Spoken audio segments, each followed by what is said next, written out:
से बहुत सारे रेगुलर व्यूअर्स हैं जो हमारी कहानियां देखते तो हैं, लेकिन आपने चैनल को सब्सक्राइब नहीं किया है। अगर आप भी उन 85% लोगों में से एक हैं, तो जल्दी से सब्सक्राइब बटन दबाओ। और हाँ, लेटेस्ट थ्रिलिंग क्राइम स्टोरीज की नोटिफिकेशंस के लिए बेल आइकन दबाना मत भूलना। Jallianwala Bagh, the untold story. 13 अप्रैल 1919। पूरा देश उस दिन बैसाखी मना रहा था। खेतों में फसलें तैयार थीं। लोगों के मन में नई उम्मीदें जगी हुई थीं। अमृतसर के कई लोग दर्शन के लिए गोल्डन टेम्पल पहुंचे थे, आने वाले साल के लिए वाहे गुरु जी की कृपा मांगने और उस जिंदगी के लिए शुक्रिया अदा करने जो उन सब ने बड़ी मेहनत से सवारी थी। माथा टेकने के बाद कई लोग पास के गार्डन में इकट्ठा हुए। उस गार्डन में जहां बच्चे खेल रहे थे, औरतों के चेहरे पर खुशी थी और हाथों में प्रसाद था। बुजुर्ग पेड़ों की छांव में बैठकर बातें कर रहे थे। लेकिन उस वक्त देश में बहुत टेंशन का माहौल था। एक्चुअली मार्च 1919 में ब्रिटिशर्स ने इंडिया में रॉलेट एक्ट जारी कर दिया था, जिसके मुताबिक किसी भी टाइप की पॉलिटिकल रैली या बड़ी पब्लिक गैदरिंग्स अलाउड नहीं थी। सिर्फ शक के बेसिस पे पुलिस किसी को भी जेल में डाल सकती थी और ना उन्हें कोई अपील करने का मौका मिलता था और ना ही कोई कानूनी ट्रायल। पूरे देश में ब्रिटिश पुलिस ने ऐसे कई लोगों को बिना किसी सबूत के जेल में डाल दिया। देश भर में इसके खिलाफ प्रोटेस्ट होने लगे। अमृतसर में भी बाकी शहरों की तरह शांतिपूर्वक प्रोटेस्ट हो रहे थे। पर जब 10 अप्रैल 1919 में ऐसे ही एक प्रोटेस्ट पर ब्रिटिशर्स ने फायरिंग करवाई, तो जनता का गुस्सा बढ़ गया। इसलिए फैसला लिया गया कि बैसाखी वाले दिन एक बड़ी भीड़ मिलकर शांतिपूर्वक रॉलेट एक्ट के खिलाफ प्रोटेस्ट करेगी। उस दिन जलियांवाला बाग में कुछ प्रोटेस्ट करने आए थे और कुछ बस बैसाखी की बधाइयां बांटने। उन्हें क्या पता था कि उस सुंदर बाग की खुशबू वाली मिट्टी लाल होने वाली है, वो भी उन्हीं के खून से।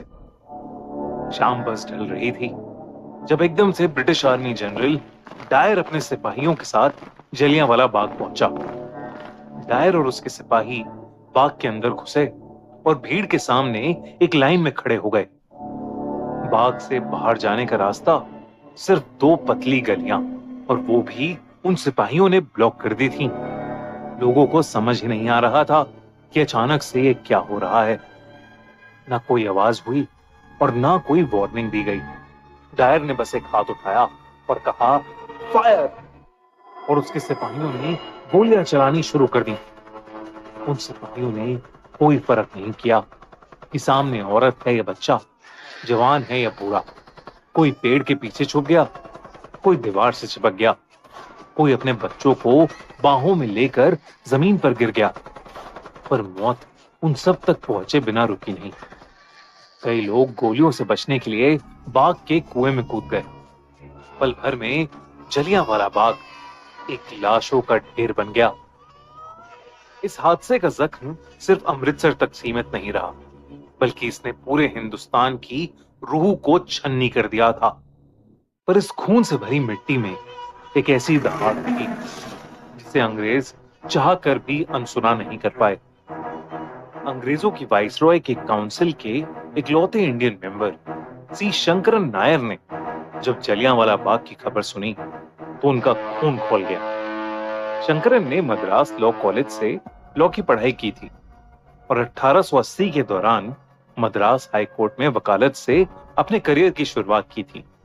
देखते ही देखते शंकरन अपने वक्त के सबसे ब्रिलियंट इंडिपेंडेंट लॉयर्स में से गिने जाने लगे।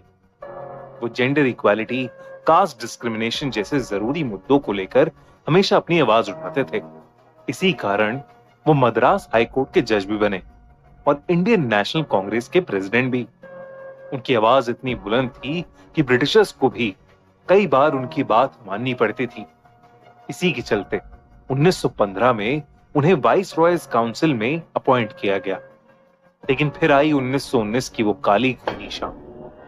बैसाखी वाले दिन जलियांवाला बाग में कई निहत्थे और निर्दोष लोगों पर गोलियां चलाई गई थीं। रिपोर्ट्स के मुताबिक करीब 380 लोग मारे गए और 1200 से ज्यादा लोग घायल हुए थे। लेकिन माना जाता था कि असलियत में ये नंबर इससे भी कहीं ज्यादा बड़ा है। इस घटना को दबाने के लिए ब्रिटिशर्स ने मार्शल लॉ और प्रेस सेंसरशिप इंप्लीमेंट कर दी, जिसके चलते ना ही कोई इसके खिलाफ प्रोटेस्ट कर सकता था और ना ही इसके बारे में कोई भी खबर छाप सकता था। जलियांवाला बाग के उस हादसे के बाद शंकरन ब्रिटिश सरकार के साथ और काम नहीं कर पा रहे थे। शंकरन एक ऐसी पोजीशन में थे जो उस जमाने में किसी भी इंडियन के लिए हाईएस्ट पोजीशन हुआ करती थी। पर जुलाई 1919 में उन्होंने वाइसरॉयज काउंसिल से रिजाइन कर दिया। अपनी रेजिग्नेशन के बाद शंकरन ने 1922 में एक बुक लिखी, गांधी एंड एनार्की। इस बुक में उन्होंने गांधी के तरीकों के अगेंस्ट लिखा, पर उसके साथ साथ माइकल ओडायर, जो उस वक्त पंजाब का लेफ्टिनेंट गवर्नर था, उसके बारे में भी खुलकर लिखा। शंकरन ने बताया कि कैसे माइकल ओडायर ने जनरल डायर को पूरा सपोर्ट किया और पंजाब में अपनी पावर का अब्यूज किया। जहां एक तरफ कुछ इंडियंस इस बुक को बहुत अच्छा बता रहे थे, तो कुछ इंडियंस इसके खिलाफ थे। वहीं दूसरी तरफ लंदन में बैठे माइकल ओडायर का मानना था कि उस किताब ने उन्हें डिफेम किया है और उनकी रेपुटेशन को नुकसान पहुंचाने की कोशिश की है। इसी के चलते माइकल ओडायर ने शंकरन पर मानहानि का दावा करते हुए शंकरन को सू कर दिया। पर शंकरन अपने स्टैंड से हिले नहीं और एक केस लड़ने का फैसला किया। इस कोर्ट की हियरिंग किंग्स कोर्ट लंदन में थी। शंकरन ब्रिटिश कोर्टरूम में ब्रिटिश लॉयर्स के अगेंस्ट ब्रिटिश जूरी के ही सामने ये केस लड़ने वाले थे। इसलिए वो जानते थे कि शायद ये फैसला उनके फेवर में नहीं आने वाला। और उनका मकसद सिर्फ ये केस जीतना नहीं था। ये केस 5 हफ्तों तक चला और हिस्ट्री के लॉन्गेस्ट रनिंग केसेस में से एक बना। पर जैसा शंकरन ने सोचा था, बिल्कुल वैसा ही हुआ। बहुत अच्छे से केस लड़ने के बावजूद भी शंकरन को सपोर्ट नहीं मिला। 12 में से 11 जूरी मेंबर्स ने ओडायर के फेवर में अपना फैसला सुनाया।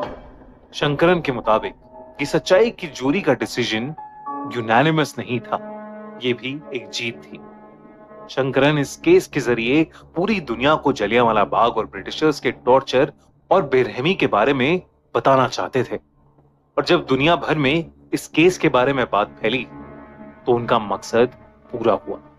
कोर्ट ने ऑर्डर दिया कि या तो शंकरन ओडायर से माफी मांगे या 7,500 पाउंड्स का फाइन भरें। उस जमाने में ये रकम बहुत ज्यादा होती थी, लेकिन फिर भी शंकरन ने माफी नहीं मांगी और वो फाइन पे किया। भले ही शंकरन केस हार गए हों, लेकिन वो सैकड़ों हिंदुस्तानियों का दिल जीत चुके थे। जलियांवाला बाग आज एक मेमोरियल, एक श्रद्धांजलि की जगह है। अगर आप कभी अमृतसर जाएं, तो एक बार जलियांवाला बाग जरूर जाइएगा। आज भी वहां दीवारों पर आपको गोलियों के निशान दिखेंगे। वो कुआं दिखेगा जिसमें अपनी जान बचाने के लिए कई लोग कूदे। इस हादसे को अब 100 से भी ज्यादा साल हो चुके हैं, पर आज भी जलियांवाला बाग के घाव भरे नहीं हैं और शायद कभी भरेंगे भी नहीं। ये वीडियो हमारी तरफ से उन सभी को ट्रिब्यूट है जिन्होंने जलियांवाला बाग हादसे में अपनी जान खोई। आप भी इस वीडियो को ज्यादा से ज्यादा लोगों के साथ शेयर कीजिए, ताकि उन्हें भी जलियांवाला बाग के सच का पता लगे। और ऐसे ही दिल दहला देने वाली स्टोरीज के लिए सब्सक्राइब करें द क्राइम शो बाय खूनी मंडी।